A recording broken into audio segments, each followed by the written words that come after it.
رب اشرح لي صدري ويسر لي أمري واحلل عقدة من لساني يفقه قولي. أما بعد، فإن أصدق الحديث كتاب الله، وخير الهدي هدي محمد صلى الله عليه وسلم، وشر الأمور محدثاتها، وكل محدثة بدعة، وكل بدعة ضلالة، وكل ضلالة في النار. ثم أما بعد. Pertamanya, mari kita merafakkan setinggi-tinggi kesyukuran kepada Allah Subhanahu wa taala kerana dengan taufiknya dapat kita meneruskan kuliah tafsir dan tadabbur secara ringkas terhadap ayat-ayat Al-Quran Al-Karim pada juzuk yang ke-30. Dan hari ini kita berada pada perbincangan dalam surah Al-Ma'un. Surah Al-Ma'un pada muka surat 413. InsyaAllah, kalau diizinkan Allah, kita dapat habiskan surah Al-Ma'un. Surah Al-Ma'un merupakan surah yang ke-107 mengikut susunan Al-Quran Al-Karim, mengikut susunan tertib surah-surah dalam Al-Quran Al-Karim. Surah yang ke-107. Menurut susunan nuzul Quran, sebagian ulama berpandangan bahawa surah ini turun selepas surah At-Takatsur, Alhaakumut Takatsur, dan sebelum surah Inna A'tainakal Kautsar. Okey, kita tengok apa yang tercatat, kita baca, dan saya hanya seperti biasa untuk surah-surah ini saya hanya ulas apa yang perlu, dan kalau ada soalan tuan-tuan boleh terus kemukakan. Kalau ada soalan tuan-tuan boleh terus kemukakan sama di hujung kelas. Kita berikan waktu untuk bertanya secara khusus, dan sekiranya ada yang tidak faham di tengah-tengah kelas, mana ada fakta yang memang patut ditanyakan, tuan-tuan boleh angkat tangan dengan tanda angkat tangan, ataupun boleh suara, buka mic dan terus tanyakan, insya-Allah. A'udzu billahi minasyaitonir rajim. Bismillahirrahmanirrahim. Ara'aita alladhi yukadzibu bid-din. Ara'aita, kalimah ara'aita bererti tahu tak kamu, atau bererti nampak tak kamu, lihat atau kamu lihat ataupun tidak, atau kamu tahu ataupun tidak, atau bererti apa pendapat kamu. Kerana kalimah ru'yah artinya pandang atau lihat. Ru'yah juga boleh bererti pandangan dan pendapat.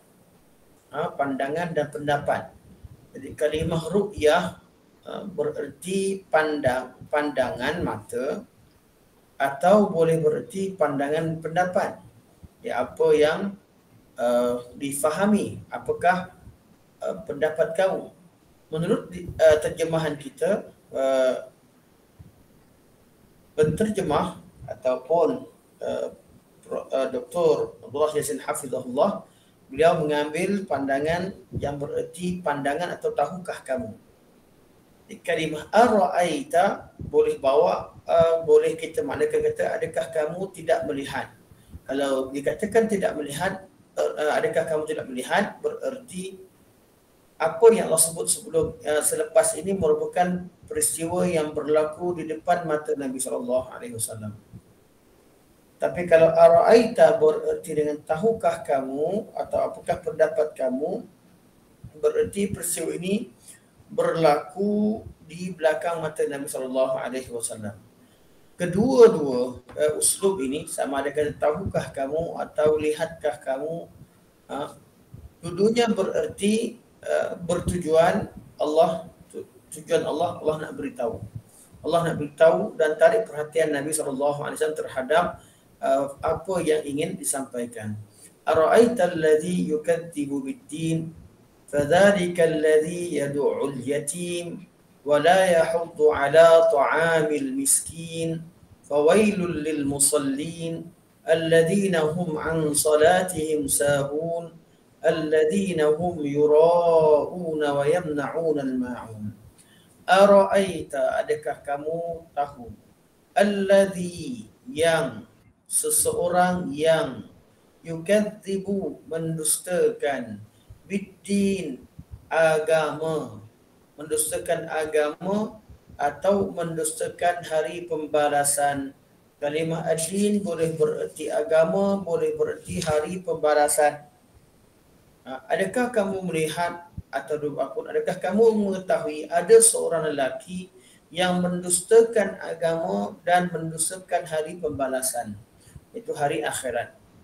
Fadzalika, itulah dia, alladhi yad'ul yatim, iaitu seorang lelaki yang mengherdik anak yatim atau mengeksploitasikan anak yatim. Alladhi yahuddu ala alladhi yad'ul yatim, orang-orang yang mengeksploitasikan kelemahan anak yatim atau mengherdik anak yatim. Wala yahuddu, dan dia tidak menggalakkan, ala ta'amil miskin, tidak menggalakkan sesiapa memberi makan kepada orang miskin. Fawailul lil musallin, maka celakalah bagi orang-orang yang solat. Alladzina, iaitu orang-orang yang, hum, mereka itu, an salatihim sahun, lalai dari melaksanakan solat. Lalai dari melaksanakan solat.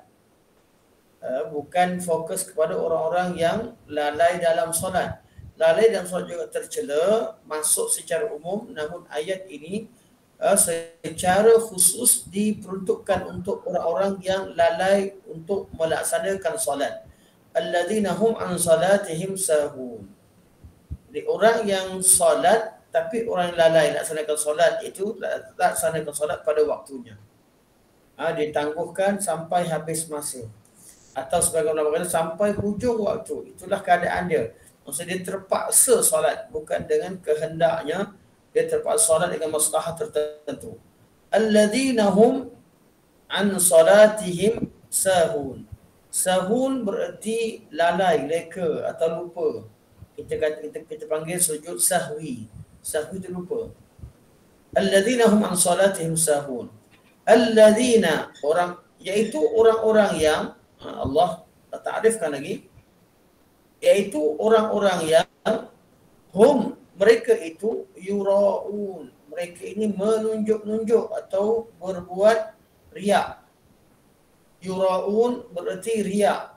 Orang yang melakukan riak, perbuatan orang melakukan riak dinamakan sebagai mura'un. Perbuatan dia melakukan riak dinamakan sebagai yura'un.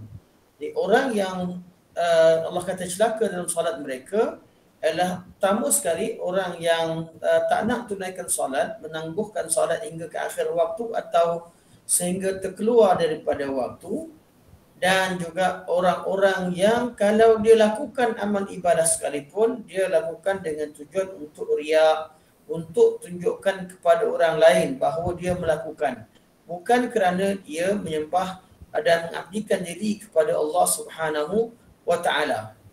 Alladzina hum yura'un wa yamna'un al-ma'un. Wa yamna'un, dan mereka melarang.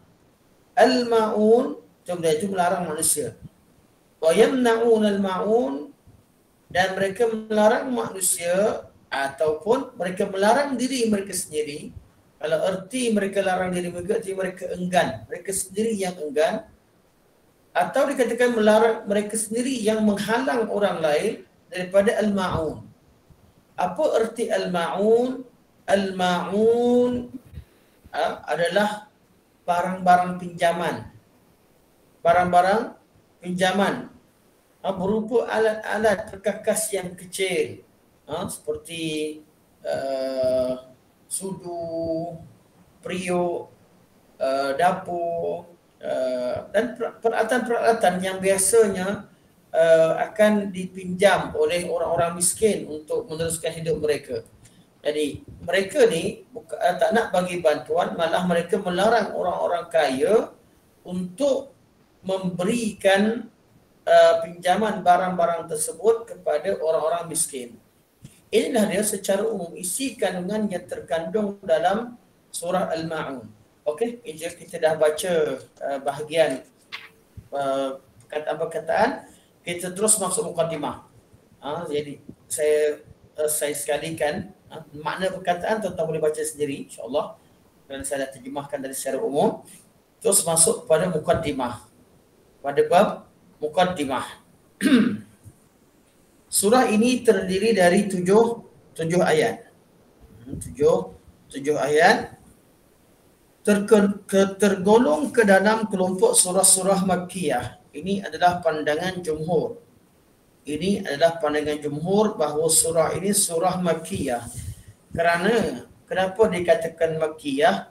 Kerana kalau dilihat kepada asbab turunnya surah ini, seperti mana yang akan kita bacakan sebentar lagi di bahagian asbabun nuzul, ianya diturunkan kepada pembesar-pembesar Mekah ataupun tokoh-tokoh yang hidup di Mekah, orang-orang Quraisy di Mekah, iaitu Al-Wa'il, Al-As bin Wa'il, Al-Walid bin Mughirah atau Abu Sufyan, ataupun Abu Jahal.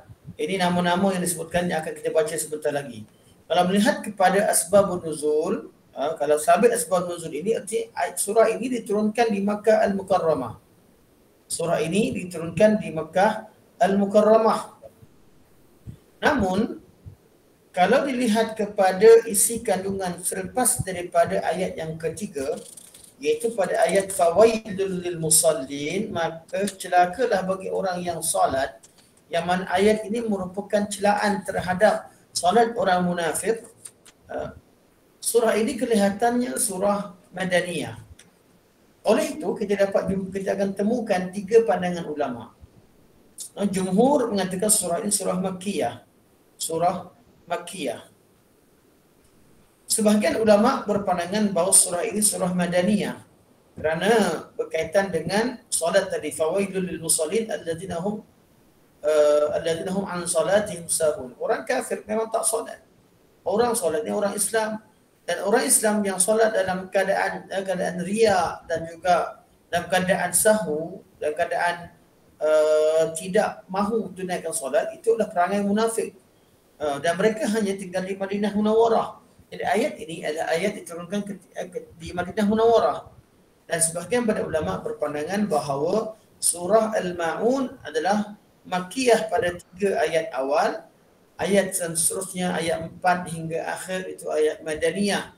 Dari segi penurun, ayat itu diturunkan, surah ini tidak diturunkan sekaligus seperti halnya dengan surah Iqra. Surah Al-Iqra yang diturunkan Iqra bismi rabbikal ladzi khalaq sampai 5 ayat pertama, kemudian baru diturunkan ayat kemudian. Yang penting isi kandungannya adalah jelas, berkaitan dengan Allah, orang-orang yang mendustakan agama dan apakah kesan terhadap sikap dan perangai seseorang apabila dia tidak beragama atau apabila dia mendustakan agama. Kita berada di zaman ada orang yang hina agama. Macam mana perangai dia? Itulah perangai dia. Orang yang tidak menghiraukan hari pembalasan, tak hiraukan tentang agama, akan melahirkan perangai-perangai seperti yang tersebut dalam surah ini. Okey. Kita sambung lagi, kata Ustaz, kata Doktor, dia berkata surah ini surah Makkiyah. Iaitu kita tahu bahawa Makkiyah kaul jumhur, kaul yang dipilih untuk mudah kita faham, namun dalam perbincangan kita tahu ada pandangan yang lain.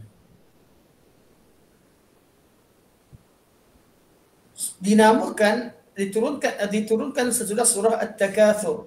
Diturunkan setelah surah At-Takatsur.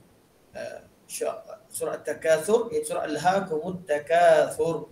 Dan kita dapat tengok pada awal penurunan Al-Quran di Makkah Al-Mukarramah, banyak ayat Quran ini berfokus kepada berkaitan dengan ajak manusia supaya jangan terlalu sangat memikirkan dunia sehingga melupakan akhirat. Ini yang kita lihat dalam ayat-ayat di Makkah Al-Mukarramah. Surah At-Takatsur cerita tentang orang-orang yang leka menambah-nambahkan harta dan pangkat dunia dan sehingga melupakan azab kubur, melupakan tentang kematian, hisab dan sebagainya. Itu surah At-Takatsur. Surah ini diturunkan selepasnya.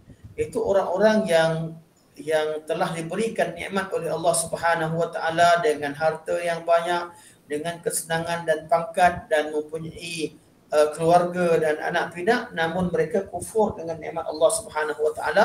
Mereka melakukan perkara-perkara yang Allah Subhanahu wa taala benci, yang Allah sebutkan dalam surah ini. Jadi kadang-kadang perangai orang yang rosak disebabkan terlalu condong pada dunia dan melupakan hari akhirat. Dan inilah yang disebutkan. Okey, dinamakan dengan Al-Ma'un. Surah ini dinamakan surah Al-Ma'un, diambil dari perkataan Al-Ma'un yang terdapat pada ayat ke-7 dari surah ini. Kita ada dipanggil surah Al-Ma'un, ada dipanggil surah Ara'aital ladzi yukadzibu biddin. Malah orang banyak orang-orang awam yang mengenali surah ini dengan surah Ar-Ra'ait. Kalau orang Melayu panggil Ar-Ra'ai, surah Ar-Ra'ai. Okey, atau surah Ar-Ra'ait. Orang Arab, orang awam di kalangan orang Arab sendiri panggil sebagai surah Ar-Ra'ait. Namun nama rasminya ada surah Al-Ma'un. Okey.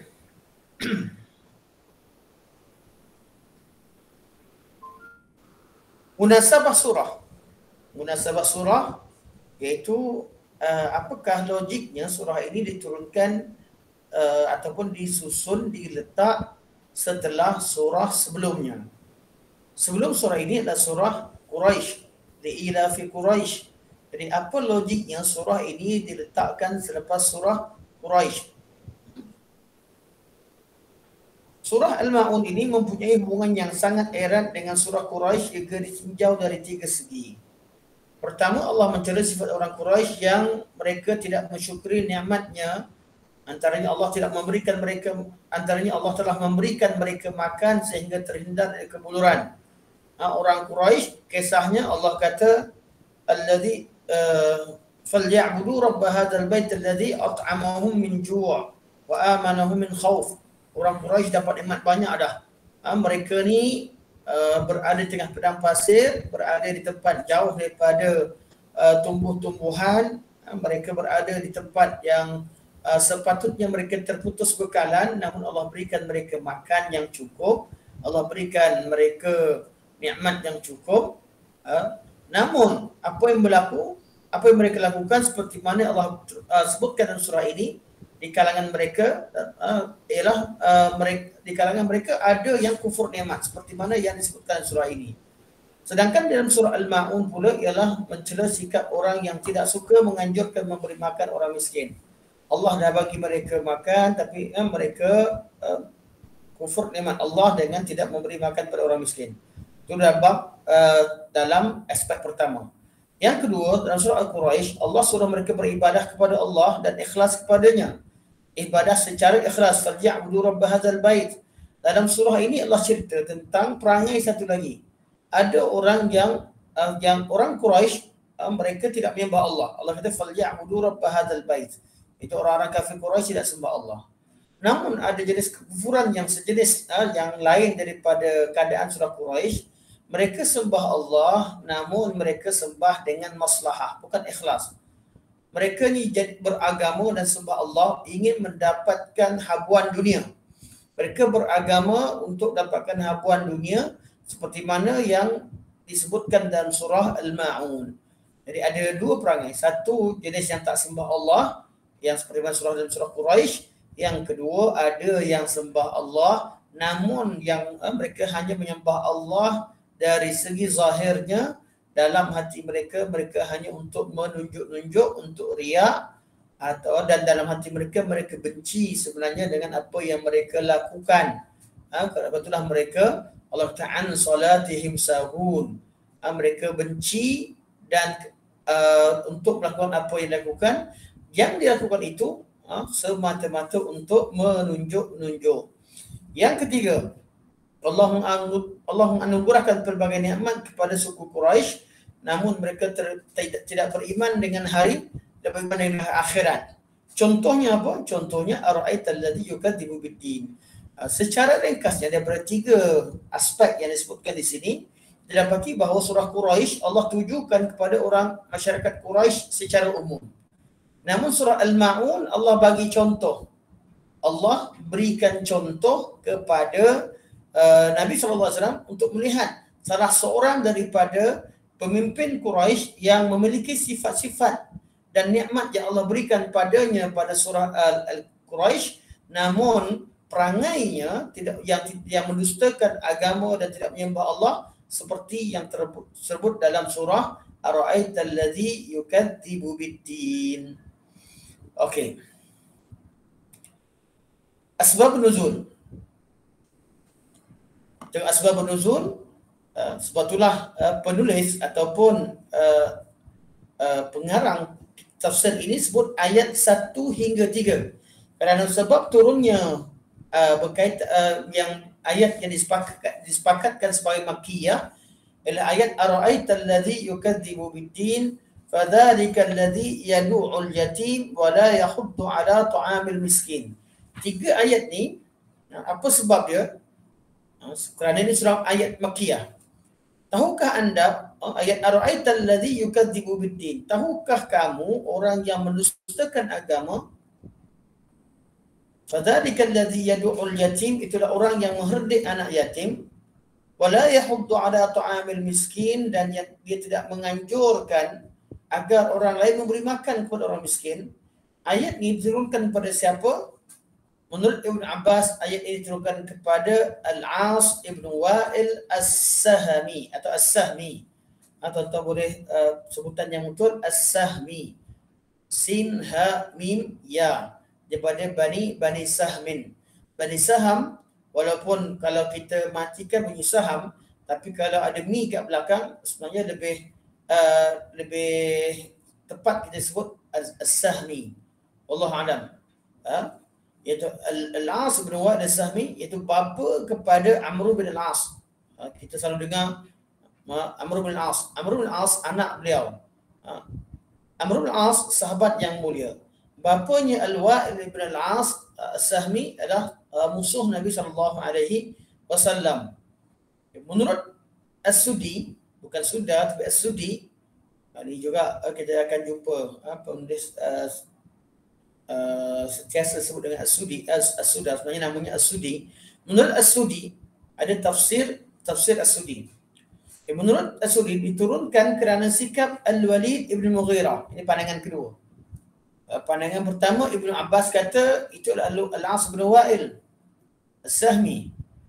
Yang kedua, pandangan kedua kata ini adalah perangai Al-Walid ibn Mughirah, diturunkan kepada Al-Walid ibn Mughirah. Siapa ke Al-Walid ibn Mughirah? Al-Mughirah ayah kepada Khalid bin Al-Walid.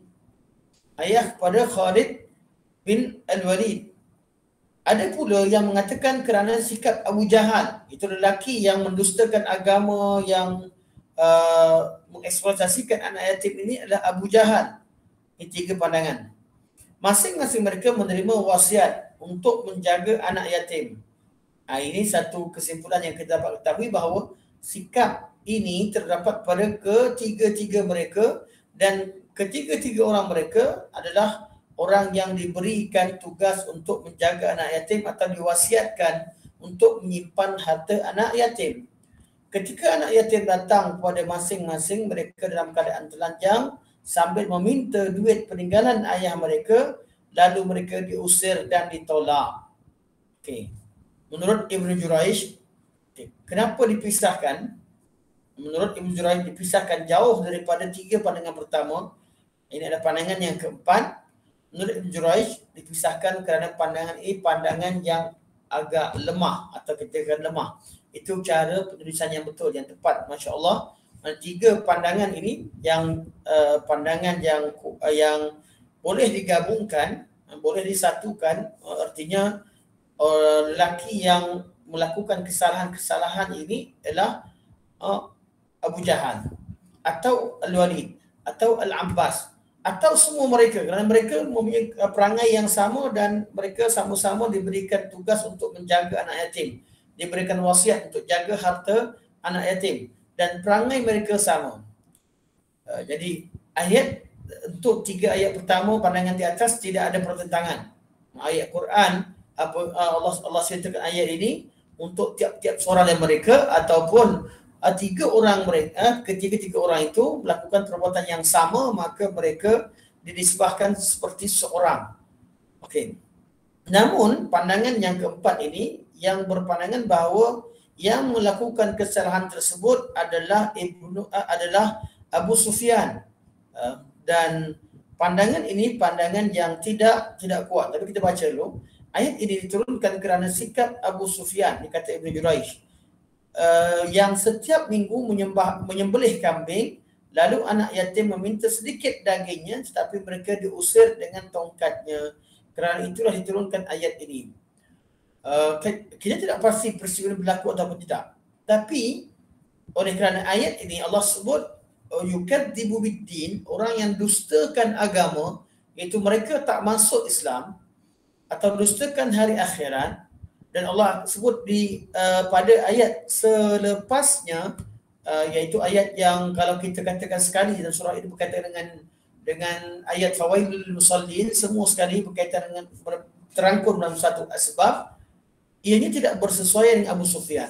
Kerana Abu Sufyan radhiyallahu anhu, beliau telah pun masuk Islam ketika pembukaan kota Makkah Al-Mukarramah, dan beliau tidak tergolong di kalangan orang-orang yang mendustakan agama.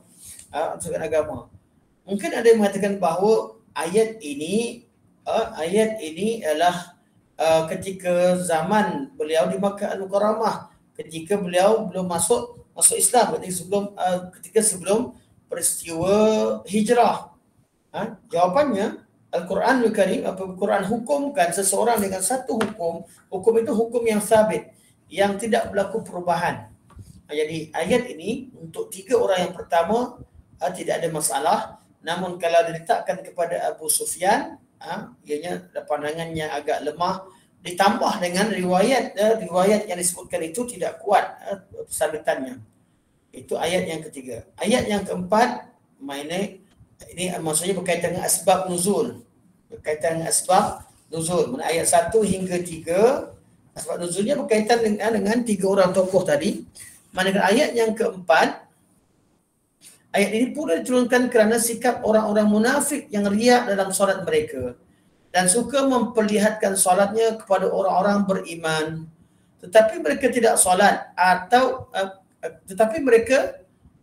solat kalau di belakang orang-orang beriman. Seperti allazina hum an salatihim sahun. Mereka memang tak solat. Mereka melalaikan solat, iaitu mereka lalai daripada melaksanakan solat. Selain itu, mereka juga enggan memberi pinjaman perkakas yang berguna kepada orang-orang yang memerlukan seperti pisau, periuk, jarum dan lain-lain.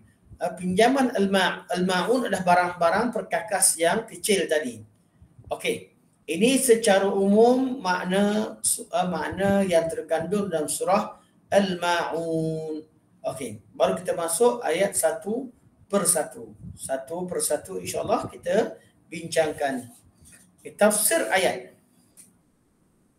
Ara'aita alladhi yukadzibu ad-din.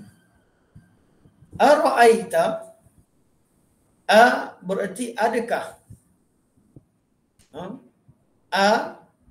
Adakah? Ara'aita itu adalah hamzah istifham.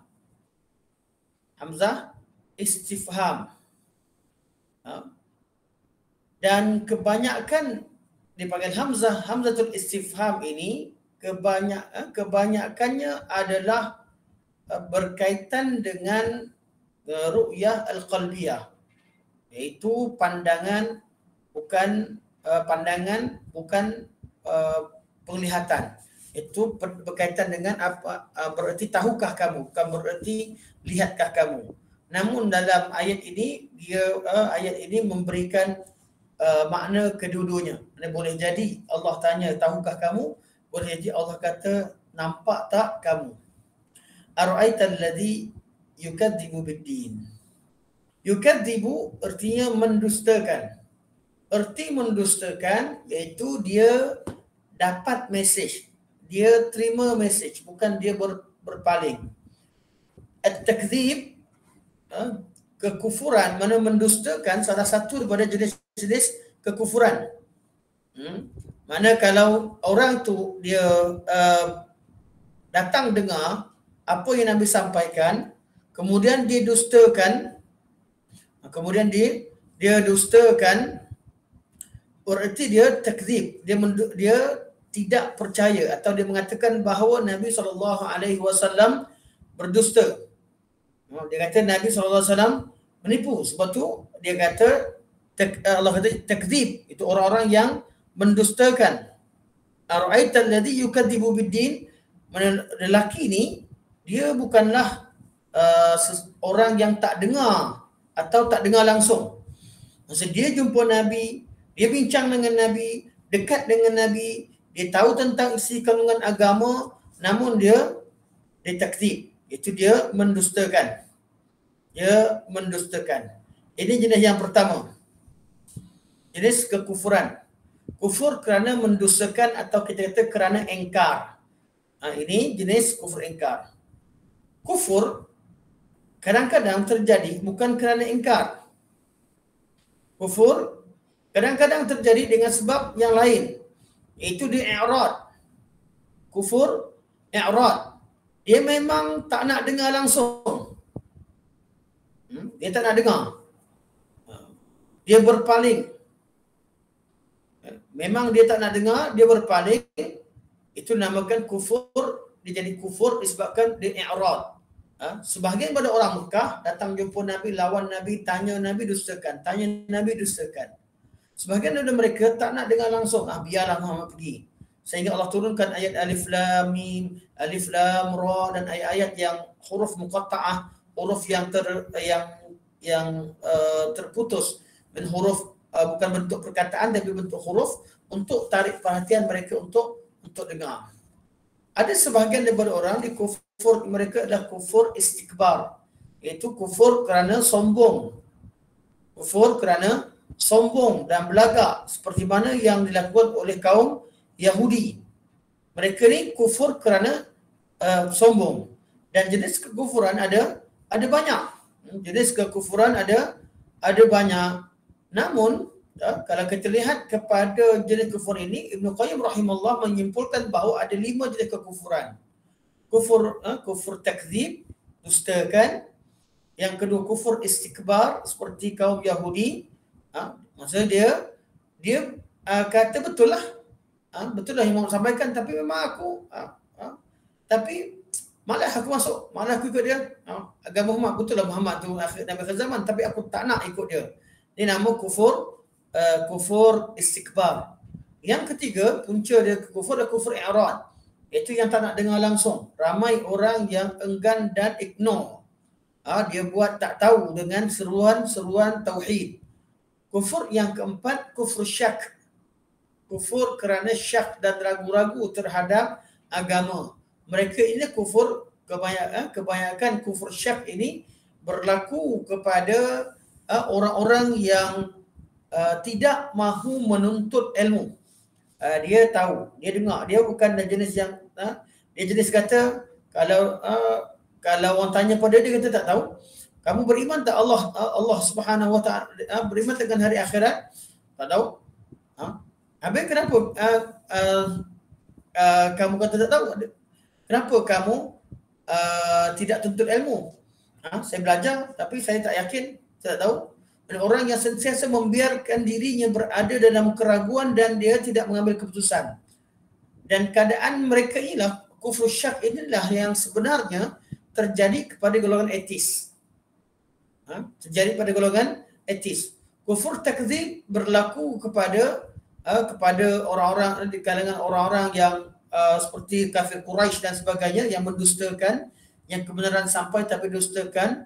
Kufur istikbar berlaku kepada golongan Yahudi yang belagak dan sombong, angkuh walaupun mereka kebenaran sampai, walaupun mereka tahu kebenaran. Kufur i'rad banyak berlaku kepada orang-orang yang seperti kalau sekarang ini banyak berlaku di orang-orang yang di Jepun dan sebagainya, yang memang tak nak beragama, tak nak bincang tentang agama. Dan ini banyak sifat begini, mana berpaling dan tak nak bincang, yang tak suka perbincangan agama, dia yang suka dunia 100%.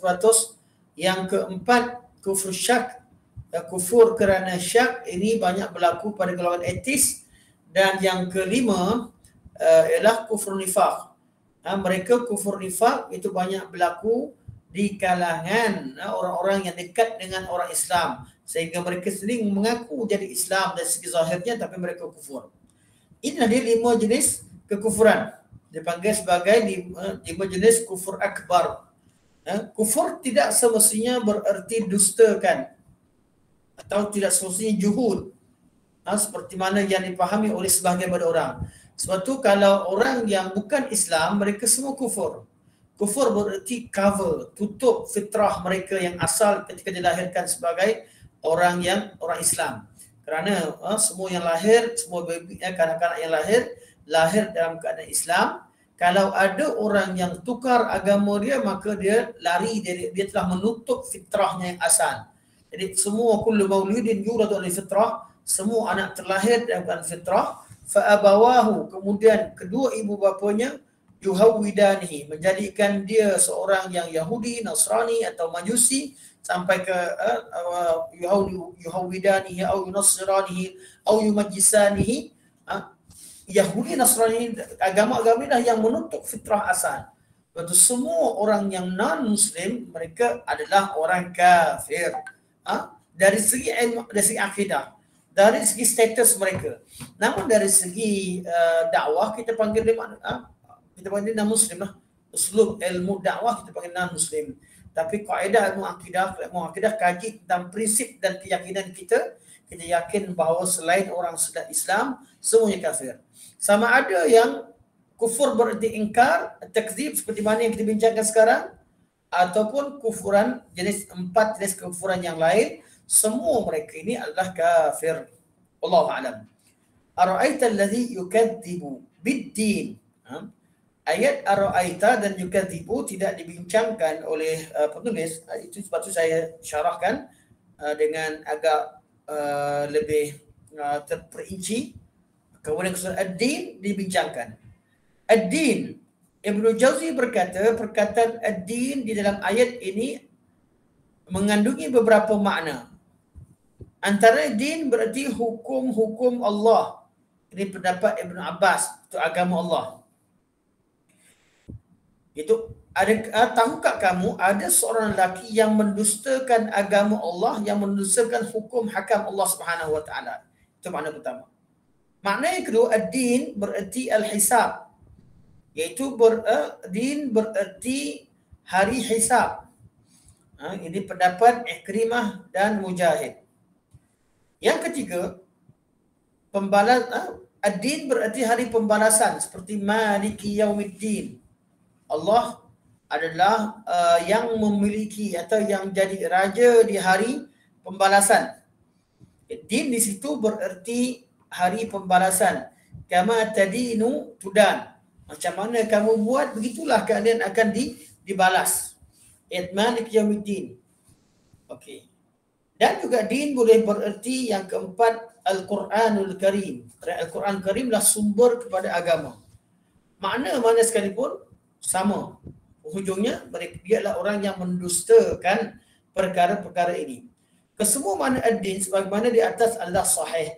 Namun kebanyakan ulama tafsir lebih cenderung untuk mengertikan ad-din pada makna maksud al-jaza atau hisab. Itu jaza berarti hari pembalasan dan juga al-hisab itu di hari perhitungan. Itu Allah kira dan Allah balas. Hisab proses pengiraan, manakala ad-din ad-din adalah balasan yang Allah tetapkan terhadap manusia. Okey. Di dalam Al-Quran lazimnya ad-din diartikan dengan makna agama ataupun balasan, seperti ayat inna dina indallahi al-Islam, sesungguhnya agama di sisi Allah adalah Islam, itu ad-din, dinul Islam. Atau ayat wa man yabtaghi ghairal islami dina, dan barang siapa yang mencari selain agama Islam sebagai agama, falay yuqbala min, maka Allah takkan terima daripadanya. Itu berarti din berarti Islam, manakala makna yang kedua dalam Al-Quran, din hari pembalasan seperti ayat Maliki Yaumiddin. Ini yang tersebut di sini. Berdasarkan penjelasan di atas, nyatalah bahawa makna agama sangat rapat hubungannya dengan keyakinan terhadap pembalasan atau dengan pengertian lain kebaikan agama seseorang. Sangat tergantung sampai di mana keyakinannya terhadap pembalasan Allah. Orang boleh buat baik kerana dia yakin, kerana dia mengharapkan balasan Allah. Berlaku isu baru ni, ada seseorang, saya tak tahu nama dia pun, belum saya tak kenal, tapi video ramai orang hantar kat saya, kawan-kawan dah hantar untuk saya bagi komen. Saya tak komen dah di media sosial, tapi saya komen secara personal kepada sahabat yang hantar. Ada seorang yang saya tak tahu ustaz ataupun bukan, dia cerita tentang orang yang mendustakan hari akhirat. Dia masuk Islam tapi dia tak percaya pada hari akhirat, tak percaya pada hari pembalasan, dia tak percaya pada apa-apa. Jadi video ni lelaki ni kata dia adalah orang yang beriman namun belum lagi beriman dengan sempurna. Orang beriman tapi tidak dengan sempurna. Kemudian dalam video yang sama disebutkan pandangan beberapa orang, dua orang tokoh, Sabda Samad dan juga Dr. Rora yang mengatakan Dr. Rora bersama yang mengatakan bahawa orang yang beriman dengan Allah dengan mengucapkan kalimah syahadah, beriman dengan Allah dan Rasul, tetapi dia tidak beriman hari akhirat, dia adalah kafir. Jadi soalan yang ditujukan kepada saya, apa pandangan Ustaz? Yang mana satu betul? Dia kafir tak kafir? Jawapan saya di sini saya jawab secara ringkas untuk kita tahu. Apa yang disebutkan oleh lelaki ini, iaitu orang masuk Islam, dia masuk Islam tapi tak percaya pada hari akhirat, tak percaya pada hari pembalasan. Maksud ini adalah kata-kata yang kosong. Kata-kata yang kosong. Tidak berlaku. Tak wujud secara di atas dunia yang nyata. Seseorang itu berpindah agama, tujuan dia berpindah adalah untuk selamat. Orang yang berpindah pada agama, satu agama kepada agama yang lain, tujuan dia berpindah agama itu adalah untuk menyelamatkan diri dia daripada dari hari pembalasan di hari seterusnya. Inilah yang membezakan antara golongan etis dengan golongan agama. Golongan etis mereka hidup, mereka percaya kepada moral. Mereka ada moral. Mereka bukan tak ada undang-undang, ada undang-undang cara hidup, tapi mereka mendustakan hari pembalasan. Atau mereka syak terhadap hari pembalasan. Jadi bila ada orang kata dia masuk Islam, ucap kalimah syahadah dan dia solat, tapi dia tak percaya hari akhirat, tak mungkin berlaku.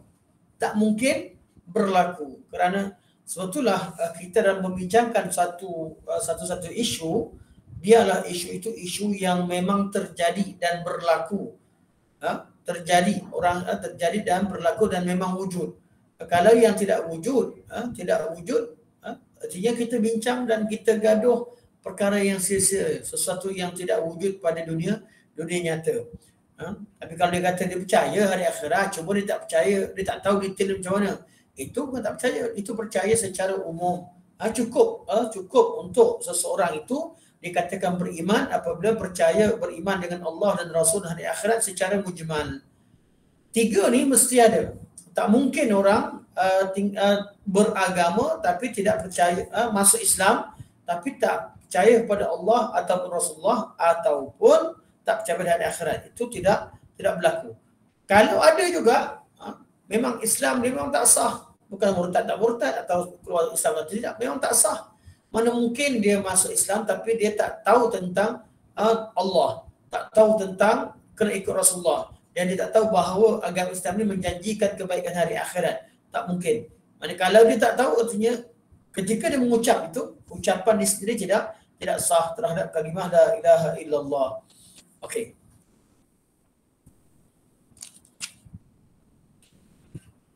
Jadi maksud ayat di atas, tahukah kamu hai Muhammad, siapakah orang yang mendustakan agama atau mendustakan pembalasan hari hisab? Dan selanjutnya Allah sendiri mentafsirkan pada ayat berikut. Mana ayat berikut Allah jawab, siapakah yang dustakan agama? Okey. Ini apa yang kita baca di sini. Boleh juga Erti ara'aita alladhi yukadzibu biddin, tahu tak kamu orang yang dustakan agama, dan erti kata tahu tak kamu kesan daripada seseorang lelaki yang mendustakan agama. Iaitu kalau dia tidak beragama atau dia tidak beragama, dia tak tahu, dia tak nak hidup dia diikat dengan apa-apa undang-undang agama, atau dia mendustakan hari pembalasan, tak ada apa-apa dah buat je apa je, tak ada hari kiamat, tak ada apa. Apa yang terjadi? Dia akan melahirkan seseorang yang berperangai dengan perangai-perangai yang Allah sebutkan. Sangat penting anak kita diberikan kefahaman agama, percaya pada agama, percaya pada hari pembalasan, percaya bahawa Allah sedang memerhatikan dia. Kalau kita nak suruh anak kita buat baik, tarbiyah anak kita, tapi kita tidak ikatkan dengan agama, kita ikatkan dengan diri kita, berkemungkinan anak tadi dia hanya riak dalam beramal. Dia solat bila ayah dia ada, bila mak dia ada. Ayah tak ada, mak tak ada, atau pergi ke asrama, perangai sebenar dia keluar. Atau ketika dia dah besar, dia sewa rumah, duduk sendiri dengan kawan-kawan, kelihatan memang solat berat bagi dia. Dia tak nak solat. Jadi solat dia semata-mata riak, nak tunjuk depan mak ayah. Puncanya kenapa? Kita tidak berjaya tanamkan agama dalam diri anak-anak tersebut. Kita tak mampu, bapa yang melihat anak begini, dia mampu menjadikan anak itu takut pada dia, takut pada mak dia, takut pada ayah dan mak, tapi dia tidak takut kepada agama, tak takut kepada ad-din, tak takut kepada balasan Allah, tak takut pada hari akhirat. Jadi kalau kita, anak-anak kita tanamkan kat dunia ini hanya dengan undang-undang ataupun untuk takut terhadap undang-undang seorang ayah dan ibu dan tidak dikaitkan dengan agama, di belakang mata kita tidak mustahil akan berlaku pelbagai jenis kerosakan akhlak. Berbeza apabila yang kita tanamkan tadi adalah kita tanamkan tauhid dan iman dalam jiwa dia. Orang yang beriman dengan Allah Subhanahu Wa Taala akan sentiasa menjaga agama Allah dan melaksanakan perintah Allah. Kalau dia terlanjur, dia akan kembali. Kalau dia tak mampu buat, atau dia malas, atau dia leka, atau dia sibuk dengan dunia dia akan galakkan orang lain untuk melakukan kebaikan. Dia tidak akan menghalang orang lain daripada melakukan kebaikan sebab kalau dia tak mampu untuk diri dia. Namun kalau orang dustakan agama, dia memang tak yakin, tak percaya, tak ada iman dalam hati dia terhadap balasan Allah, terhadap agama Islam, berkemungkinan bukan sekadar dia di belakang ibu bapanya atau di belakang manusia dia melakukan kejahatan, malah dia dialah penghalang, dialah menjadi orang yang menghalang seseorang daripada melakukan kebaikan. Malah dialah yang akan memusuhi orang yang memberi bantuan dan pertolongan kepada orang lain. Jadi sangat penting menanamkan, ini saya terus ambil tadabbur pada ayat pertama ni, ayat awal ni, pertama ni.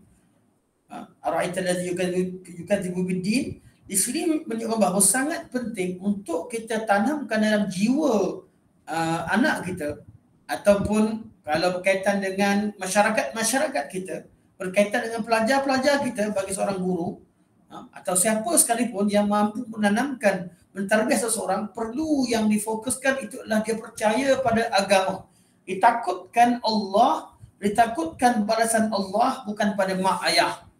Sebab tu ayah, mak sendiri pun kalau nak rotan anak, jangan takutkan anak dengan ayah, tapi takutkanlah dengan Allah, takutkan dengan azab Allah Subhanahu Wa Taala. Mungkin pada peringkat awal budak-budak dia tak faham, dengan beberapa perkara yang kita sampaikan berkaitan dengan akidah. Namun kita perlu terus-menerus sampaikan supaya dia faham, kerana hakikatnya keimanan terhadap perkara ini telah pun wujud dalam fitrah dia. Cuma kadang-kadang kerana kelekaan kita sebagainya mungkin menyebabkan dia tidak memahami ataupun hidup dia kelihatan agak jauh daripada agama. Sebab tu dalam tarbiyah anak, kita perlu kembali kepada konsep asal, ajarkan anak takutkan Allah. Itu yang Nabi besar, ihfazillah yahfazka. Jaga agama Allah, Allah akan jaga kamu. Pesanan ini perlu disampaikan kepada anak-anak kita sebagaimana yang Nabi pesan kepada kanak-kanak pada zaman baginda sallallahu alaihi wasallam. Okey, kita masuk pada ayat kedua. Fadzalikal ladzi yad'ul yatim. Dialah, fadzalika maka dialah, allazi orang yang yad'ul yatim, yang mengherdik anak yatim. Da'a yad'u berarti mengherdik dengan perkataan atau menyentap dengan perbuatan. Dia tolak.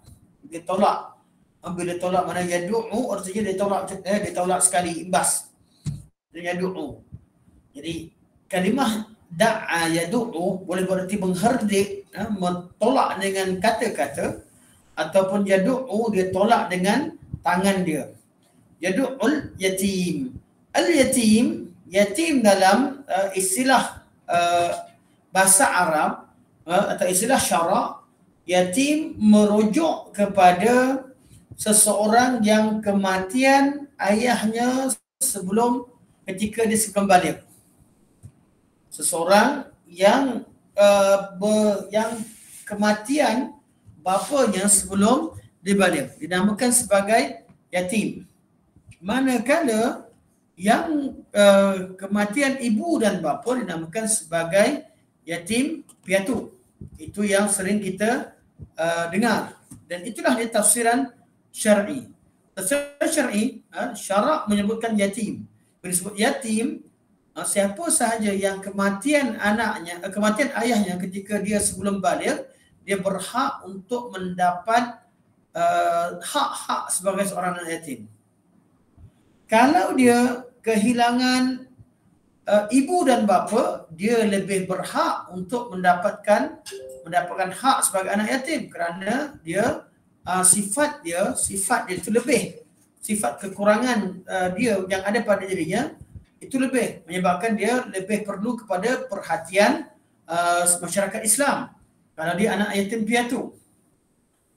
Dan ramai ulama moden memasukkan dalam kategori anak yatim adalah anak-anak yang tidak diketahui ibu bapa mereka. Dia bukan anak yatim yang kita mak bapak dia meninggal, tapi anak-anak yang dibuang. Anak-anak yang dibuang dan mereka, atau anak-anak yang kehilangan, yang tidak diketahui ibu bapa, yang hidup bersendirian. Anak-anak yang homeless yang ada di mana-mana, yang memang tak tahu mak ayah kat mana. Dia pun tak tahu siapa ayah dia, mak dia. Kadang-kadang dijaga oleh abang-abang homeless, kadang-kadang dijaga oleh seorang bapa angkat, yang mana bapa angkat dia pun tak tahu dia ni siapa, bapa angkat dia pun orang miskin, dan sama-sama berada di jalanan. Mereka ini berhak mendapat hak sebagai anak yatim. Artinya kalau ada siapa yang bernazar nak berikan harta tertentu untuk anak yatim, boleh diberikan kepada yang kehilangan bapa ketika dia sebelum balik, atau kehilangan ibu bapa, atau yang memang tidak diketahui dan tak dikenali ibu bapanya. Walaupun dari segi zahir kita nampak dia mungkin anak orang kaya kot, tetapi keadaan dia dia memerlukan bantuan tu sama seperti anak yatim, malah dia lebih memerlukan perhatian masyarakat. Sebab tu ini pertama. Yang kedua, sebagai para ulama berpandangan bahawa yang kehilangan ibu juga dinamakan sebagai yatim, iaitu kehilangan ibu sebelum balik. Kehilangan ibu sebelum balik dinamakan juga sebagai yatim, walaupun pandangan ini ada perbincangannya yang tersendiri. Jadi ini bererti yatim, yang diartikan sebagai yatim. Okey. Cuba kita tengok di dunia ini, undang-undang dunia di bawah PBB, mana di bawah bangsa-bangsa bersatu. Ada tidak satu badan dunia yang ditubuhkan untuk menjaga anak yatim? Khas untuk anak yatim? UNHCR, untuk pelarian, untuk kanak-kanak, saya lupa nama banyak lah. Banyak agensi-agensi di bawah UN ni yang jaga macam-macam kepentingan. Tapi untuk anak yatim, saya tak pasti. Datuk Rashid ada ke? Saya rasa macam tak ada. Saya pun tak perasan Ustaz. Tak perasan. Tak pasti sangat dalam arai tu. Memang bagian tapi tak khusus. Okay, terima kasih Datuk. Syekh saya kata, saya tak tahu sebab saya nukilkan daripada beliau dan saya pun cari-cari memang tak jumpa lah. Mana dunia ni dengan UN yang cuba nak jaga macam segala perkara, mereka mula terlepas pandang terhadap hak anak yatim. Hak kanak-kanak tu ada untuk kanak-kanak secara umum. Namun untuk yatim secara khusus, mereka tidak ada satu persatuan yang beri fokus pada yatim dan tidak ada satu garis panduan pun berkaitan dengan anak yatim. Dan bukan sahaja dalam UN, malah dalam banyak agama tidak disebutkan tentang anak yatim. Ini kesempurnaan agama Islam. Sedangkan dalam Islam, ayat-ayat berkaitan dengan anak yatim sangat banyak. Dengan segala jenis keyatiman yang ada. Sampai Allah beritahu tentang sebelum seorang jadi yatim, berarti ayat yang berkaitan dengan ayat surah An-Nisa berkaitan dengan pembagian harta, Allah peringatkan orang-orang yang mendera anak yatim atau menafikan hak. Allah kata takut. Kenapa kamu tak takut? Anak kamu sendiri boleh jadi anak yatim kalau kamu meninggal. Jangan buat ke anak orang. Mana berkaitan dengan sebelum jadi yatim sampai jadi yatim, sampailah anak tersebut membesar. Anak tu membesar sehingga anak tu dah dekat nak kahwin. Allah masih cerita tentang anak yatim. Wabtadul yatama hatta idza balagun nikah. Uji mereka sehingga mereka sampai umur dah cukup nak kahwin dah. Mana cukup dah matang. Fa in anastum minhum rushdan, kalau kamu nampak dia ni dah boleh uruskan harta, fadfa'u ilaihim amwalahum, maka pulangkan balik harta mereka. Allah wala ta'kuluha israfan wa bidaran sampai akhir ayat. Jadi Allah Subhanahu wa taala memberikan hak anak yatim ni, dan Allah dalam pelbagai hak daripada awal sebelum jadi yatim sampai jadi yatim. Allah ada undang-undang jaga harta mereka, ada undang-undang untuk beri bantuan pada mereka, ada undang-undang. Allah kata wa ammal yatima fala taqhar wa mas-sa'ila fala tanhar. Ayat pertama, wadduha wal laili idza saja ma wadda'aka rabbuka wa ma qala walal akhiratu khairul laka minal ula wala sawfa yu'tika rabbuka fatarda alam yajidka yatiman fa'awa wa wajadaka dhallan fahada wa wajadaka 'ailan fa'aghna fa ammal yatima fala taqhar wa ammas sa'ila fala tanhar wa amma bi ni'mati rabbika fahaddits. Ada undang-undang jaga harta mereka, ada undang-undang yang jaga masa depan mereka, ada undang-undang yang menjaga emosi mereka, ada undang-undang Islam yang menjaga kedudukan mereka. Malah ada undang-undang yang menjaga hak mereka dalam bab memilih pasangan. Seorang ayah angkat kepada anak yatim. Orang yang jaga anak yatim daripada kanak-kanak sampai jadi anak dara. Dia kalau nak kahwin tambah bini kedua, dia tak boleh ambil anak dia, kena ambil orang lain. Dikhawatiri pinangan dia terhadap anak dia tadi tidak dapat anak dia tadi terpaksa terima kerana terhutang budi, bukan kerana cinta.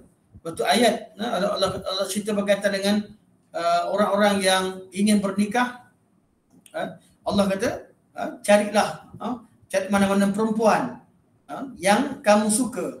Tapi ayat itu berkaitan dengan mana? Berkaitan dengan Apa ayat ni siapa ingat?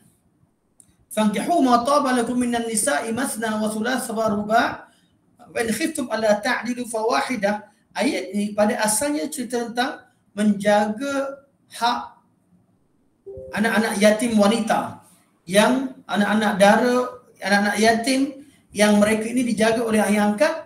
Kalau nak kahwin, suka mana wanita, carilah yang lain, bukan cari anak yang kamu jaga. Walaupun hukumnya sah, sekiranya bersyarat, sekiranya didapati bahawa betul-betul tidak berlaku paksaan dan sebagainya. Namun masalah ini masalah yang sangat besar, perlu dicek oleh pemerintah, perlu dilihat. Kerana sebagian ulama kata tidak sah. Sebagian ulama hukumkan dengan ayat secara umum tidak sah, dan pernikahannya tidak sah sejak pada awal. Ada sebagian ulama letakkan syarat-syarat, dan saya cenderung kepada boleh jadi sah, boleh sah sekiranya jauh cukup syarat-syarat yang disebutkan. Ini berkaitan hak anak yatim dalam Islam. Nanti insya-Allah nanti bila kita cek, bila kita masuk semula berkaitan dengan anak yatim dalam surah Ad-Duha, insya-Allah. Okey, ada Datuk Syamil bagi komen. Terima kasih. Kata UN ada anak yatim dan terbiar. UNARMS, World Association for Orphan and Abandoned Children. Terima kasih Datuk. Terima kasih atas respon. Sebab tu saya nak minta respon sebab saya tak pasti. Ketika masa dia kata Syekh saya bila kata tidak ditemukan dalam UN satu badan yang khusus. Kalau lihat di sini, maknanya di salah satu daripada bagian mereka ada anak yatim dan terbiar. Okey, terima kasih. Okey. Fadhalika alladhi yadu'ul yatim. Fadhalika alladhi yadu'ul yatim. Dialah, mana lelaki yang dustakan agama, dia adalah alladhi yadu'ul yatim. Itu seseorang yang mengherdik anak yatim, atau seseorang yang menolak anak yatim ketika dia meminta sesuatu, atau kita kata seseorang yang mengeksploitasikan kelemahan anak yatim. Dan ayat ini secara umum kalau kita tengok memang berkaitan dengan mengeksploitasikan kelemahan makhluk. Kalau dia tak ingat Allah akan balas dia, dan hari akhirat apa terjadi pada dia akan jadi kat dunia siapa yang kuat dia kuat, siapa yang lemah dia akan ditindas. Dia jadi macam hukum rimba. Yang kuat makan yang lemah. Sebab kalau tak ada undang-undang yang menjaga kehidupan dia yang berkaitan dengan hari akhirat yang akan dibalas, undang-undang berkaitan dengan hari akhirat yang akan membalas perbuatan dia, kalau dia tak percaya pada undang-undang akhirat, manusia akan jadi manusia yang puas, yang melakukan apa sahaja ikut kehendak dia. Sebab tu kalau tengok ayat pada ayat ni berkaitan anak yatim, berkaitan dengan orang miskin dan sebagainya.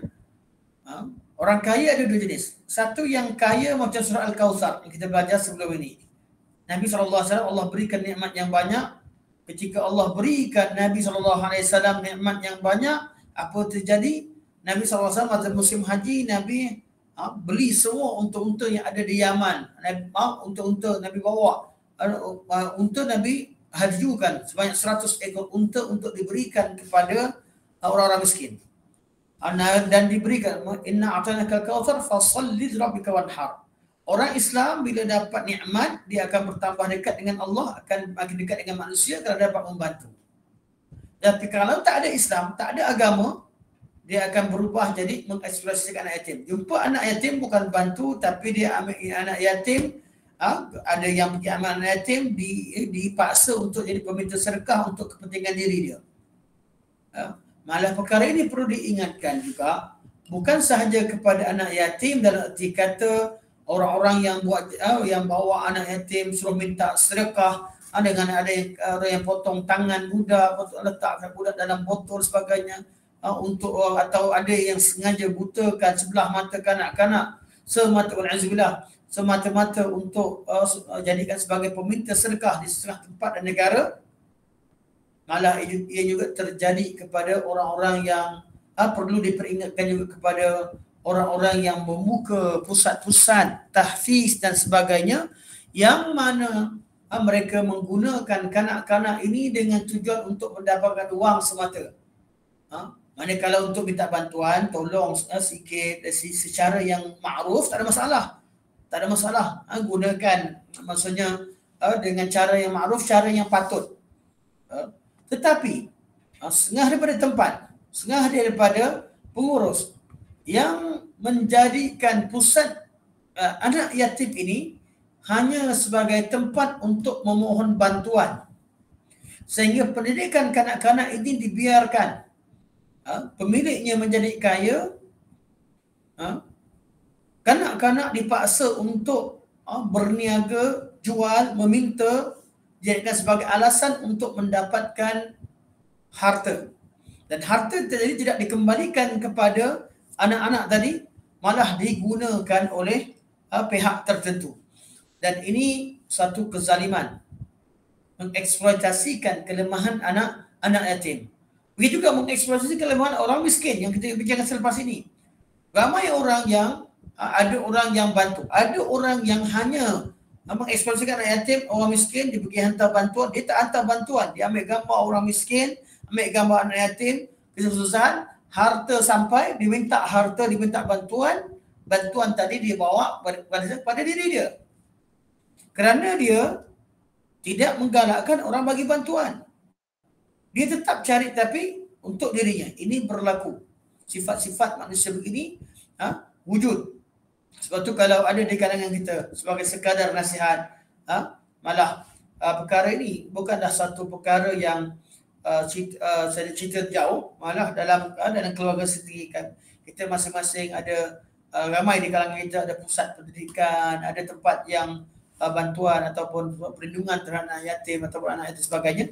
Dan saya yakin doktor ada bersama kita yang memang ada pusat yatim. Nasihat kita bersama,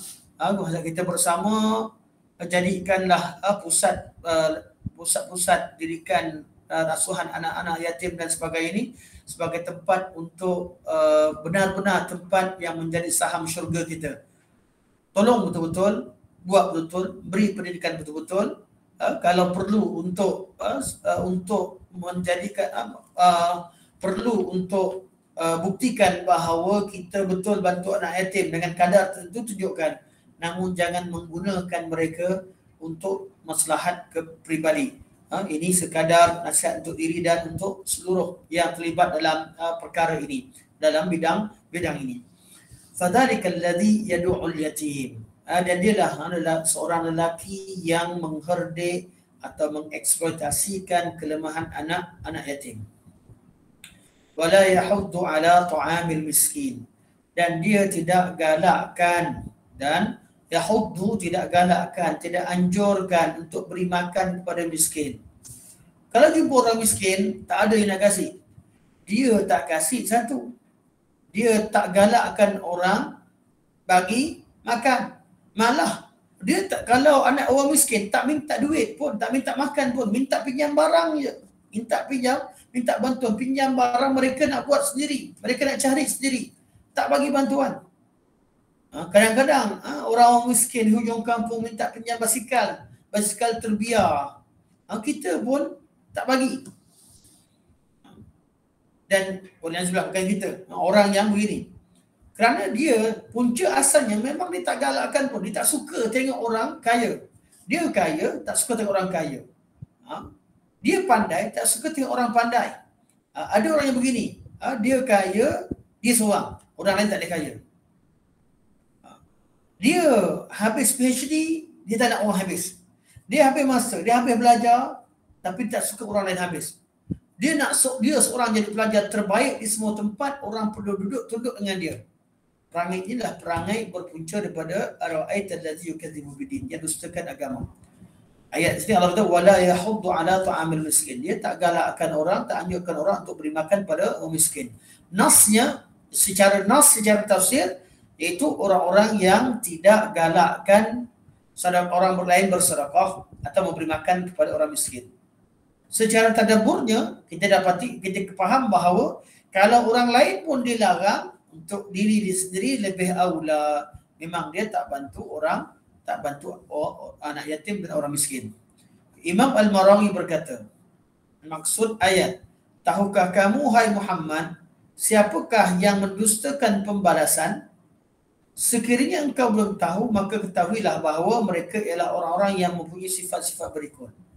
1. Mereka yang mengherdik anak yatim, iaitu mereka bersikap kasar kepada anak yatim jika anak yatim meminta sesuatu hajat kepada mereka disebabkan oleh sifat angkuh takabur mereka. 2. Iaitu yang kedua, iaitu orang yang dustakan agama. Siapa mereka?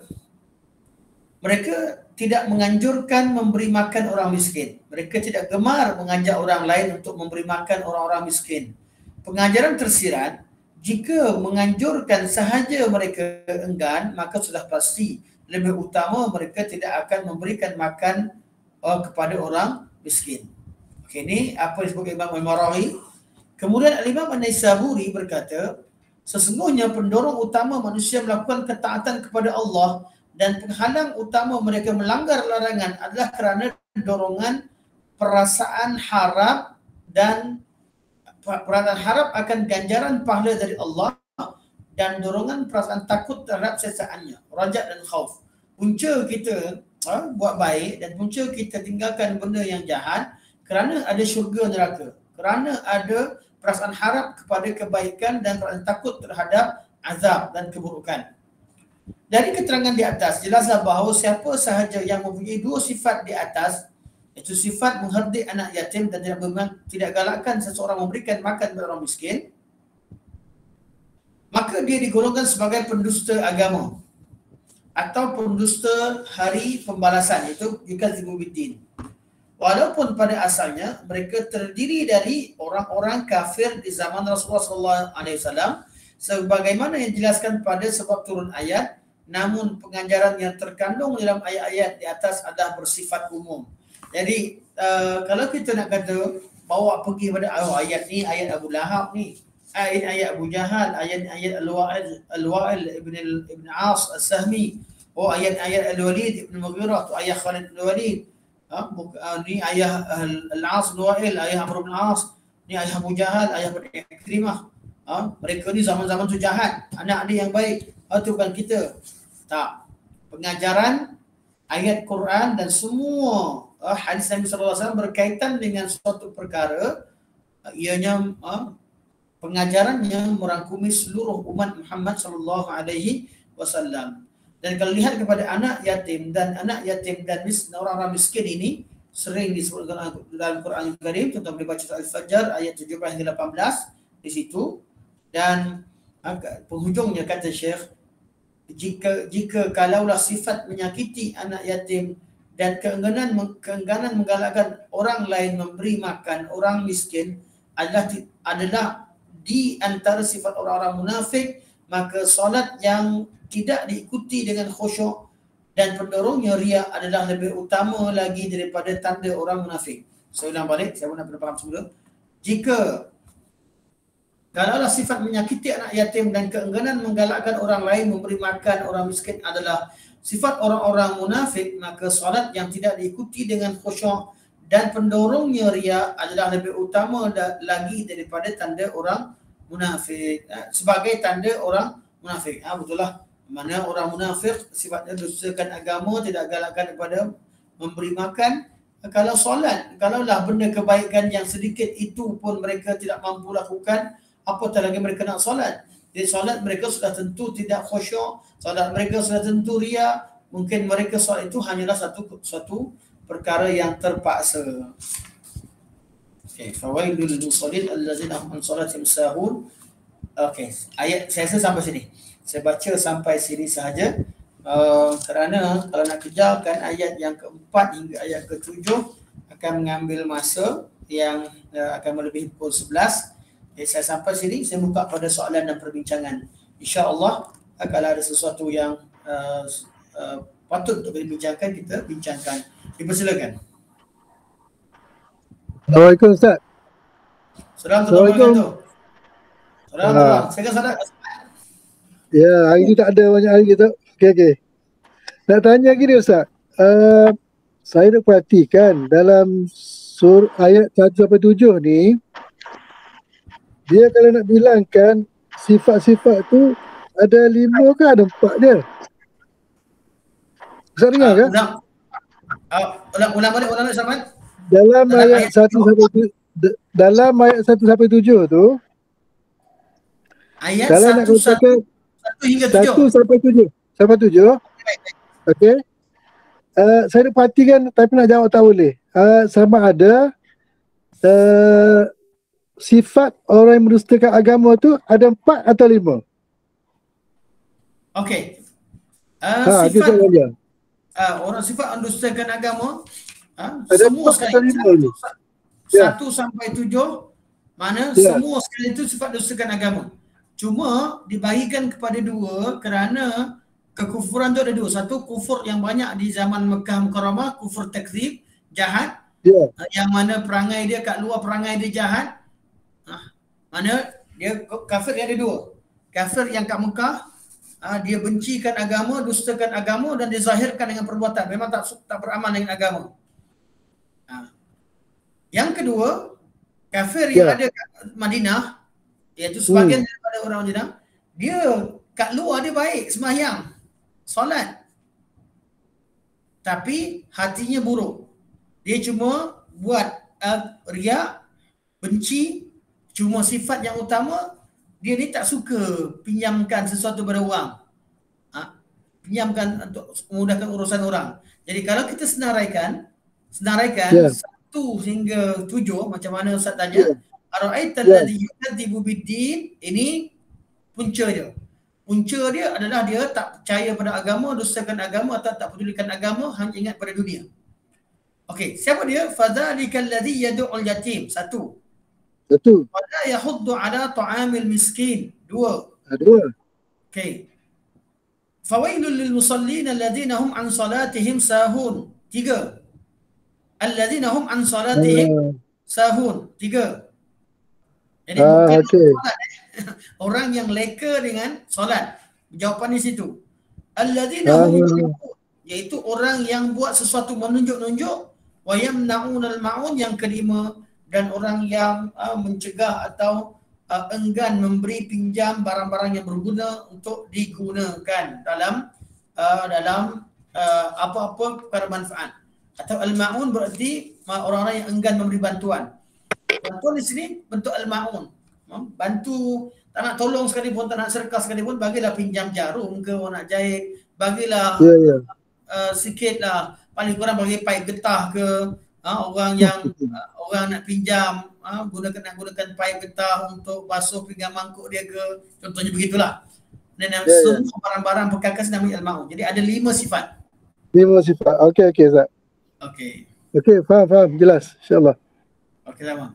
InsyaAllah. Cuma kalau nak detailkan sama, kita boleh detailkan sifat zaman kafir di Mekah dan zaman kafir Madinah. Cuma hari ini kita fokus pada kafir di Mekah.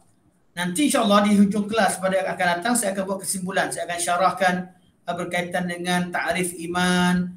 Hati, bila hati dirosak akan menyebabkan perkataan dia rosak, akan menyebabkan amalan dia rosak. Iman qaul berkaitan i'tiqad bil janan, bil amal bil arkan, wal iqrar bil lisan dan sebagainya. Itu nanti dalam kesimpulan selepas kita habis nanti insya-Allah. Hari ini saya fokus kepada 3 ayat ni untuk selesaikan apa yang ditulis oleh Al-Fadil Dr. Abdullah Hafizahullah.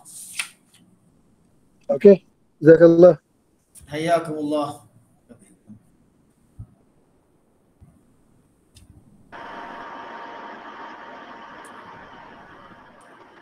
Ada lagi soalan-soalan daripada grup kita?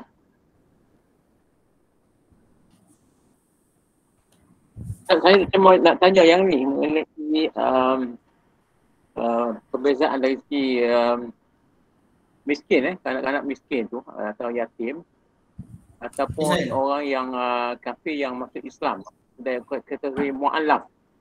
Level dia tu, status dari segi layanan tu ataupun dari segi cara kita nak jaga dia ataukah sama level dengan anak-anak yang yang tidak ada mak ayah ataupun berbeza. Mu'allaf dan juga anak-anak yang tidak ada ibu bapa ni. Mu'allaf tu mu'allaf yang kanak-kanak ke mu'allaf orang tua? Kira kategori kanak-kanak lah. Okey. Kanak-kanak yang dah biasa mu'allaf. Kadang-kadang satu family. Okey, dia ada terima kasih Datuk atas soalan. Ada dua tajuk sini. Satu berkaitan dengan kanak-kanak. Kanak-kanak itu dan juga kanak-kanak yang yatim yang berhak, seperti mana kita susunkan kanak-kanak yang yatim ibu, kemudian yatim bapa, yatim ibu bapa, atau kanak-kanak yang memang tak ada ahli keluarga langsung, tak dikenali siapa dia, yang tidak ada keturunan langsung, yang dibiarkan. Mereka ni ada hak sebagai anak yatim. Sama ada mereka Islam ataupun bukan Islam, ada hak untuk kita bantu. Ada hak untuk kita berikan, mereka ada hak untuk dibantu. Sama ada Islam ataupun Islam. Cuma kalau perlu dilihat kepada bab-bab tertentu, kalau ada hak yang khas untuk orang Islam, dia dalam Islam lah. Dan kalau kita berada di negara yang negara Islam yang boleh dijadikan sebagai kanak-kanak yang tak diketahui dari mana mereka asalnya, mereka dihukumkan sebagai Islam. Kerana kembali hukum asal itu lebih baik. Kalau dapat, saya tak pasti undang-undang negara macam mana. Tapi kalau kita temukan, tak kira dari mana sekalipun, mana kita ni sangat patut, benda ni sangat patut kita lihat. Jangan sampai kanak-kanak yang tidak ada taraf, yang tidak diketahui ini diambil oleh persatuan-persatuan yang bukan Islam. Di situ kita akan rugi. Ini satu benda yang sangat penting untuk dilihat. Hak untuk kanak-kanak satu hak. Yang kedua berkaitan mu'allaf yang Datuk tanya. Orang yang dijinakkan hati mereka. Orang-orang yang al-mu'allafati qulubuhum, yang disebutkan salah satu daripada 8 daripada asnaf zakat. Mereka dinamakan sebagai mu'allaf adalah orang-orang yang dikhawatiri. Pertama, orang-orang yang mu'allaf berarti orang-orang yang perlu dilembutkan hati mereka untuk Islam. Sama ada yang belum masuk Islam, yang perlu kita berikan pemberian tertentu termasuk zakat, yang mana dengan pemberian tersebut diharapkan mereka masuk Islam. Ini pertama, mu'allaf. Dia non-Muslim, bukan orang Islam, tetapi dia kalau kita bagi bantuan kat dia, tolong dia akan masuk Islam. Ini mu'allaf qulubuhum. Yang kedua, dia orang kafir, jahat dan sangat berpengaruh, sangat berkuasa. Kalau kita tak bagi kat dia, dia akan rosakkan orang Islam. Dia akan kejahatan dia akan buat jahat, akan menindas orang Islam. Dia juga berhak mendapat, bukan berhak, tapi boleh diberikan. Kita boleh berikan harta daripada Baitul Mal tertentu untuk menyekat kejahatannya sampai pada orang Islam.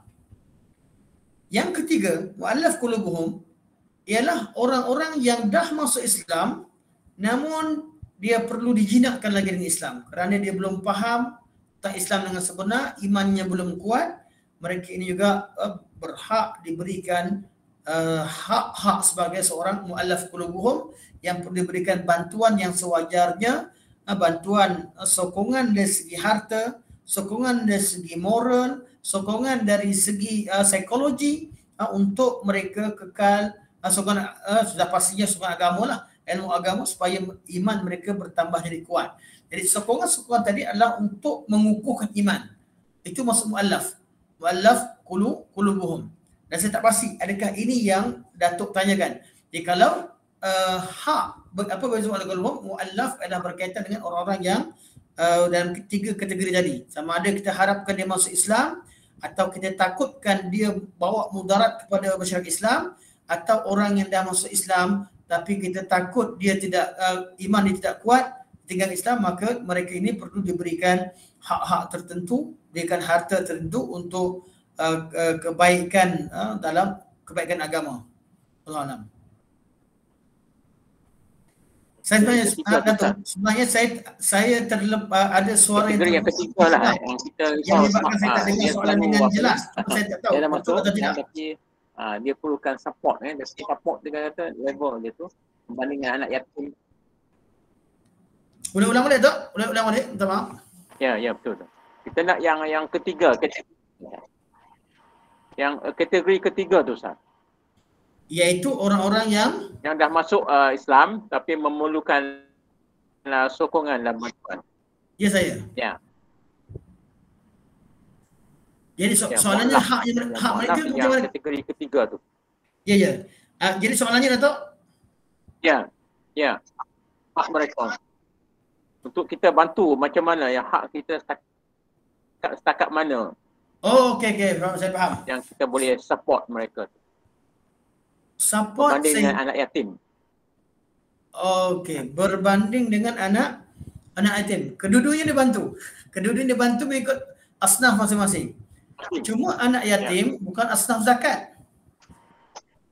Anak yatim bukan salah satu dari 8 asnaf zakat. Anak yatim ada hak kita lakukan kebaikan pada dia untuk jaga emosi dan psikologi dia dan sebagainya, perasaan dia, semua ni perlu kita pelihara walaupun dia anak yatim yang kaya. Kadang-kadang sokongan anak yatim bukan dengan harta. Anak yatim bukan asnaf zakat. Sokongan anak yatim itu kerana dia yatim.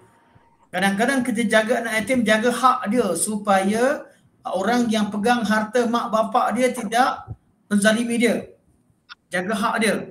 Dan macam-macam jenis bantuan anak yatim itu secara khas, secara tersendiri. Ada orang yang bila dia anak yatim, ada anak yatim yang miskin. Itu dapat hak miskin sekali lah. Ada anak yatim yang mu'allaf, dapat hak miskin dan mu'allaf. Jadi keyatiman itu tidak menjadi syarat dia miskin. Tidak ada orang yang kata yatim zaman sekarang kaya-kaya. Anak yatim bukan cerita pasal kaya atau miskin. Anak yatim adalah kerana dia yatim. Termasuk tugasnya adalah untuk kita jaga supaya mereka mendapat hak pendidikan dan sebagainya. Ini tu anak yatim. Di anak yatim bantuan sesuai dengan bantuan yang dengan kadar dapat menjaga hak dia sebagai anak yatim. Untuk orang mu'allaf bantuan diberikan adalah bantuan dengan tujuan untuk kukuhkan iman dia.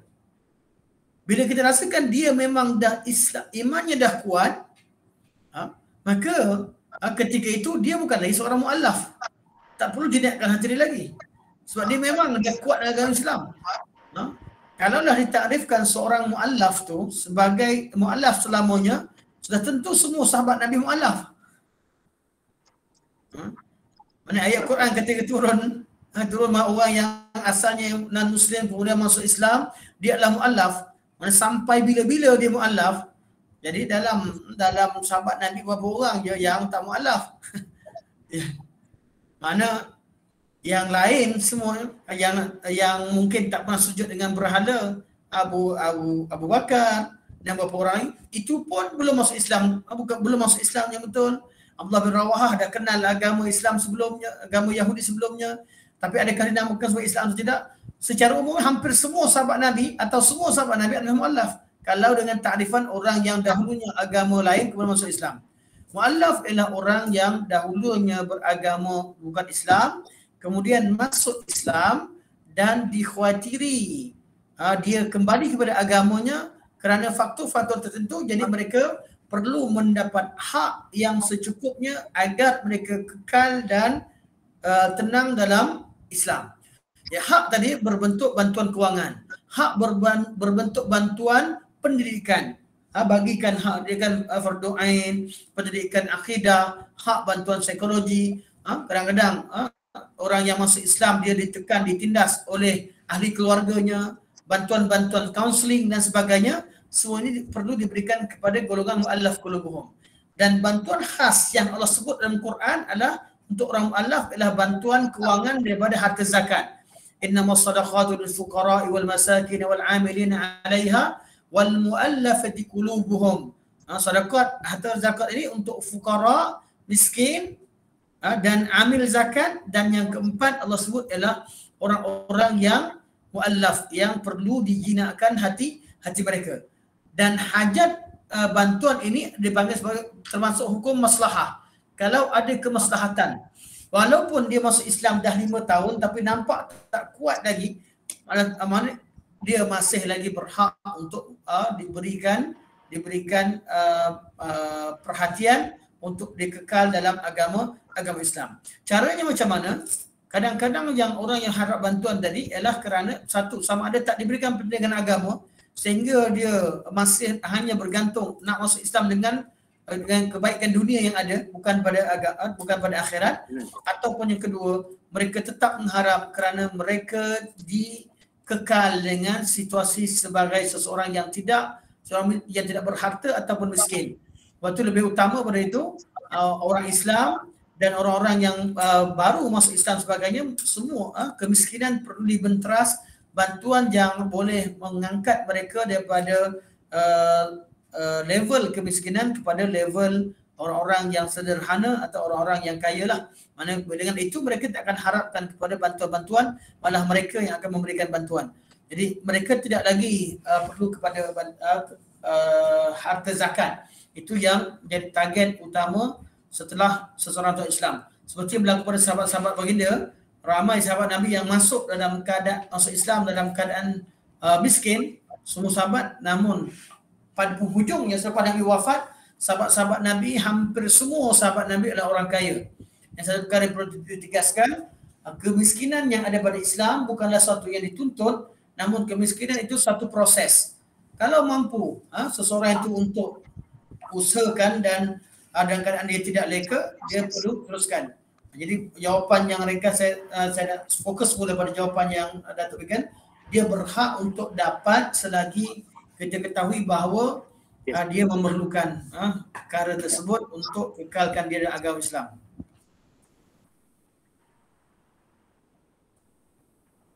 Terima kasih Ustaz. Sama-sama insya-Allah. Ada apa persoalan lagi daripada grup? Belas kita ni Ustaz. Mungkin tak ada kot. Okey, insya-Allah. Terima kasih banyak-banyak kepada semua sahabat-sahabat yang hadir. Barakallahu fikum. Terima kasih kepada Datuk. Terima kasih kepada Datuk Ahmad Datuk di sini. Datuk Datin, semua sekali. Ustaz, Ustazah. Alhamdulillah. Ada beberapa orang ustazah yang hadir sekali. Terima kasih kerana bersama. Jazakumullahu khairan. InsyaAllah kita sambung nanti pada pertemuan akan datang pada part yang kedua berkaitan dengan fawailul musallin. Itu berkaitan dengan ayat yang berkaitan dengan sifat-sifat munafik dalam ayat ini. Juga salah satu pada jenis kekufuran, insya-Allah. Semoga Allah jadikan pertemuan kita bermanfaat yang baik kepada Allah Subhanahu Wa Taala, yang maha kurang daripada sendiri. Semoga Allah Subhanahu Wa Taala terima segala kebaikan dan ampunkan segala kelemahan, dan semoga Allah Subhanahu Wa Taala temukan kita semua sekali dalam keadaan selamat di hari akhirat nanti di syurga Allah Subhanahu Wa Taala. Subhanallah. Amin. La ilaha illa anta astaghfiruka wa atubu ilaik. Wa sallallahu ala sayyidina Muhammad wa ala alihi wa sahbihi wa baraka wa sallam. Alhamdulillahi rabbil alamin. Assalamualaikum warahmatullahi wabarakatuh.